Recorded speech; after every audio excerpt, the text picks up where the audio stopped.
Greetings, people. Yard Reviews, a show where I give you a multicultural perspective on all things film and television. I'm your host, Sadiq. I'm joined by my co-host, Irv. Hello. I'm joined by Dan the Man. Of course. Alright, so this is the movie news section of the show where we're going to talk about some tidbits of topics that came out, the past week. So, Irv, what's the first topic of discussion?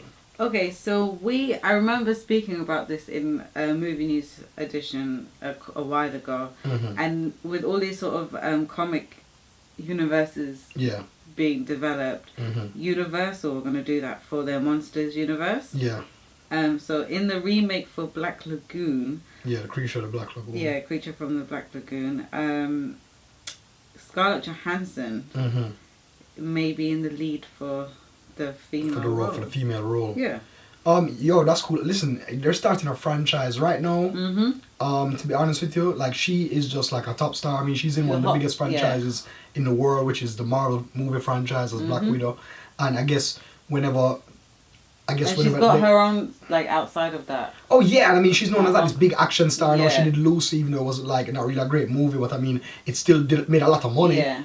So like, she's a bankable action star. You know what I mean? And like, putting her in any movie is guaranteed to make bank. But I mean, I just hopefully that these Universal monster movies are good. So, like, they just need to be good. You know she's gonna whoop your ass.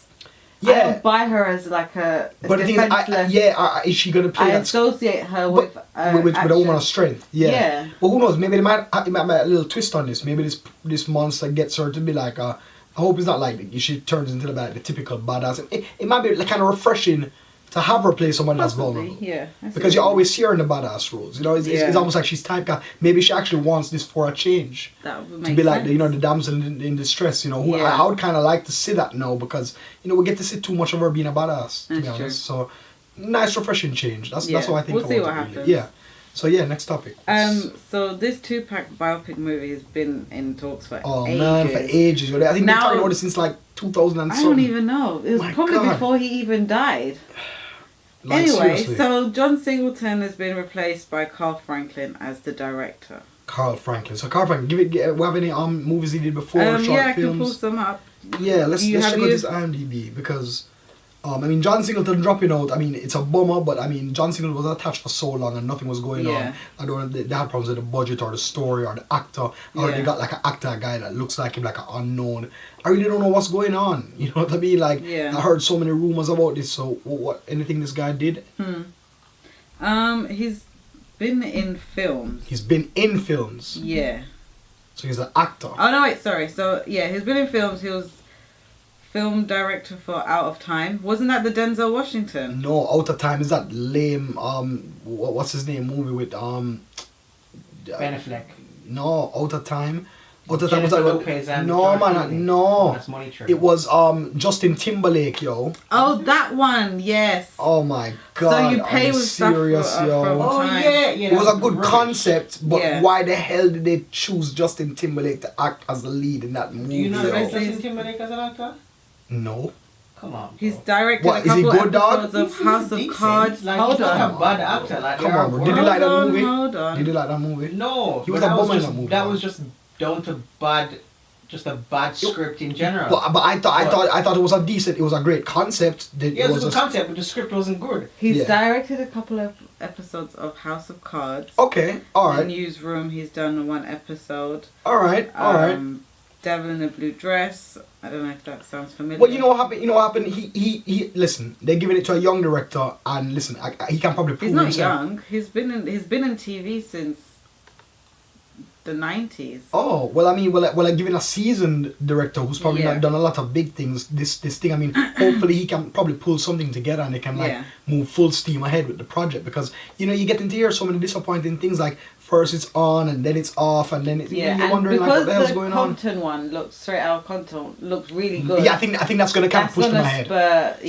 Spur it together. If that one proves popular, Hollywood, they're just looking for that test type. Yeah, and the thing is, they're just looking for that test type. This, which I think straight out of Compton is going to blow up, and once that blows up, then they can be like, all right, good. The next proper bias story, Because we did the bigger one, and the bigger one was successful. Yeah, it was. It did this thing. So I mean, it can be done, and if it's done well, then it'll be a good thing to happen. Yeah. So we're looking forward to it when it comes out, and hopefully this will spur something on. So next topic.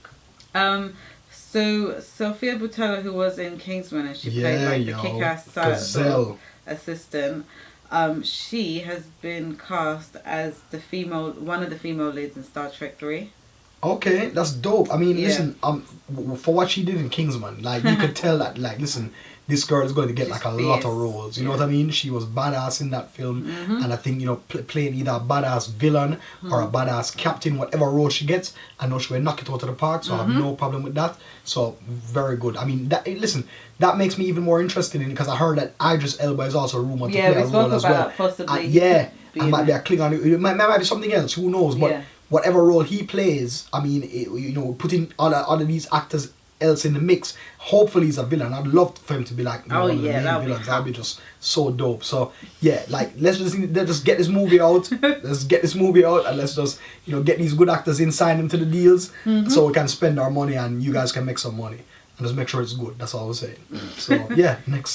So we saw a couple of trailers this week. One being True Detective. Oh yes. For season 2, and then the other one was Ballers, which is The Rock's new show for HBO. So like HBO. Basically HBO's cranking out stuff, man. HBO is just always known for putting out good content, good documentaries, just good stuff in general. And like they're still following up this trend. They have one of the number one show in the world with Game of Thrones. And now they're putting out these shows now, which is like True Detective, which was just like phenomenal. You know what I mean? Like you watch True Detective and you're just so blown away. And just a 10-hour movie, this long 10-hour movie, that's just very dope. And like with this new True Detective, there was not one word spoken in this trailer. It was just a lot of cutscenes of just character expressions amongst this creepy song that I think was just done straight for the show, and it was just dope. It's like you just get to see like a glimpse into of all these things, all these people, these key characters, and how the story is going to unfold. You don't know, but you know it's going to be some like occult stuff and some crazy thing, like one murder that's going to lead to like this big investigation that's going to be insane, and there's a lot of like tortured souls working on this case, and that's what True Detective is all about, yo. It's all about like those tortured souls that need to have some sort of redemption by just solving this and this insanely case like tied to some sort of occult fanfare or something like that. You know what I mean? So I mean, there's a little synopsis. Yeah. The new mystery is to be kickstarted by the murder of Ray Casper, city manager of a fictional Californian city. Yeah. From what I can gather, the new partly invented map that one of the people who were part of the show drew will be essential to the story. Part of a mystery and the transport system in California and corruption and stuff like that. It's just a lot of stuff. Basically. A lot of stuff. So, I mean, listen, that trailer alone got me excited. I just can't wait for it. I think that they're already on a roll now. They know what to do. And I think that you're going to get some proper performances from Colin Farrell and like these other actors, especially. Just the whole crew. They got a lot to live up to. They have to. I mean, come on now. You're going up against Academy Award winner and even a veteran, a proper veteran like Woody Harrelson. You know what I mean? And it was. Come on. You have to make sure your acting is. They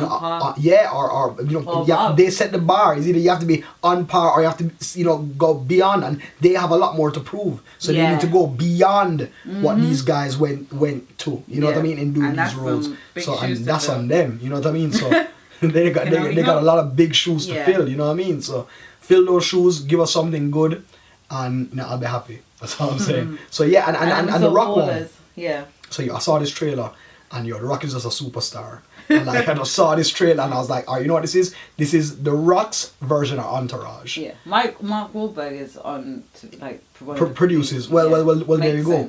So I mean, this guy know what? He's some kind of investor. Was he like a former player? Yeah, so he's an ex-football player. Now he becomes like a financial investor. I'm assuming for it's like sports. Yeah, so it's like an agent kind of. Okay, all right. Well, like the Ari Gold-esque. Well, listen. Put The Rock in that kind of role. It's gonna shine. The Rock's going to just shine, and The Rock's going to just plus he was a former football player anyway, so he has that experience, and he's going to lend that to the role as well. So he's going to blow it away. Listen, HBO, keep cranking out stuff like this. You're going to have seasons upon seasons. Trust me. You know what I mean? Just keep on doing it. But it was The Rock. I mean, this guy's a big movie star. Who can you get him down for at least X amount of seasons? Who knows? Maybe it might be like a one season. Yeah, like a limited thing. Which is cool. You know what I mean? Yeah. Yeah, well, Entourage was like 7 seasons before they did a movie. So I mean, I don't think it can be tied right. Maybe it can be even like a 1 season, one off. I mean, even if it's 10 episodes, it's still it will depend on how well it does, but it looks like it won't. Yeah. Fail. Yeah, no, it doesn't. It doesn't look that way. Yeah. But I mean, you know, it's a good look. I mean, Rocky. Listen, all of these big name actors, they're getting into TV, and like TV is where it's at, whether cable television or even online TV. You know what I mean? So they're getting with a program right now. So yeah. Next topic. So we were speaking of all these comic rumors for Suicide Squad. Yeah. And one of them was that Joe Manganiello would supposedly play Deathstroke. Yeah. So then he has recently tweeted out, this was the tweet, to the hashtag #SSRumorMill. That's not the character I was in talks for, nor was I replaced by anyone. Never signed on, hashtag don't believe the hype. So now he's not saying anything. So we don't know. Well, listen. It was a rumor. It was a rumor. It might not have been like a character that was. It might have been one of the main characters. It might have been like in earlier talks as one of the and like he, you know, somebody else signed on. He dropped out, whatever. It could have been so many different things going on. But listen, he's not a part of it now. And I think they have already gotten their role casted for Deathstroke from what we saw through what we saw through the photo with all of them together. Yeah. And it was Jim Parrack, who was in True Blood, and he was also in Fury as well for David Ayer. So he has a working relationship with Ayer with Fury, and putting him in there now. I mean, it's a no-brainer. Interesting. Yeah, so it's gonna be dope. I mean, and this is a younger Deathstroke before he got enhanced with the serum and you know what I mean, became that type of person and stuff like that. So I mean, that'll be cool. So I'm looking forward to that. So so next topic on the DC. So more stuff. At first, there were rumors that the guys who directed John Wick, would be directing Aquaman, but now they're seeking the Furious 7 director James Wan. Listen, if they get James Wan to the Aquaman, that would be dope. I mean, this is a person that came from horror, then he did a proper action movie, then now going to the next level, next phase, a superhero film. That's just taking it to the next level. Progress to me. You know what I mean? Yeah. I mean, I think that's just taking it to the next level.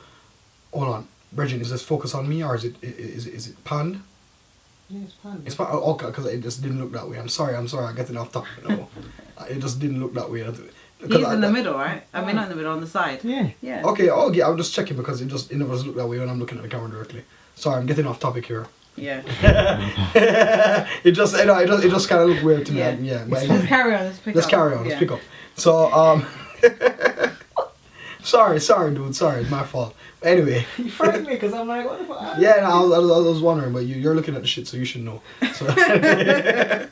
So anyway, back to the topic at hand. So as far as he's concerned, this is just like another good thing. I mean, he didn't do bad with that. I mean, those action sequences were dope. So imagine him doing like some underwater action sequence or something, cool. You know what I mean? And it's gonna be all stylized, so it. Oh yeah, you know it's gonna be awesome. Glossed over and it's gonna be proper, and it's a blockbuster. So he's already proved his blockbuster worth with Furious 7. Put him in another blockbuster, he's sure to do some damage and he's sure to make it happen. So.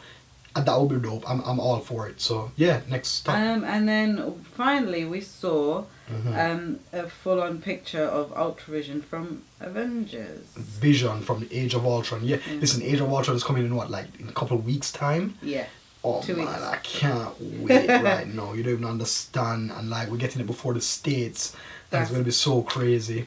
Because right now, whoever's watched in the States know there's an embargo. They can't talk until the movie is released. Trust me, I will be talking as soon as the movie is released out here. So if you want to know about it, you can definitely tune in. But listen, I didn't know. The poster for the Vision, it was good. I mean, but the Vision is Jarvis. Like basically in the comics, the Vision was created by Ultron. Okay. So but in the comics, Ultron was created by Hank Pym, who's Ant-Man. Yeah. But they switched it over now, so he's created by Tony Stark. So Ultron is created by Tony Stark, and then Tony Stark in turns takes the AI from Vision. Tony, which was Jarvis, and creates the Vision. And the Vision was in turn supposed to be the villain, but then you realize that the Vision has a soul, like a synthetic soul, and realize this is bad, and he eventually becomes an Avenger in the comics. Yeah. So this is dope. I think you take some twists from the comics, put it in the current storyline, and just make it happen. And listen, I heard from tweets from people seeing Avengers Age of Ultron, it's darker than the first, but it's really good, and it's just a movie on a bigger magnitude, and you have a insane villain. I mean, I just want to hear James Spader talk all day in that robot voice, yo. Seriously, like this dude is just, you know what I mean, this dude can just tell anybody anything and they just do it. He's like a purple man, you know what I mean? Everything that he says is gospel just because of straight up, yeah, straight up. It's insane. Gospel of James Spader. According to the Gospel of James And Spader. on that note, we are done yeah, with movie. so done for movie news. Well, listen guys, thank you so much. Remember to subscribe to the show, youtube.com/yardreviews. Also remember to email us at yardy.reviews@gmail.com, as well as follow us on Twitter at yardreviews. And also remember to log on to Irv's WordPress, that big picture small screen.wordpress.com. All the news, all the reviews, all our articles are on there as well. And also guys, Comic Con is coming up, the NCM Comic Con. We're all going to be there and doing some stuff, so look out for that as well. Anyway, me and Irv Dan signing out. Big up yourself.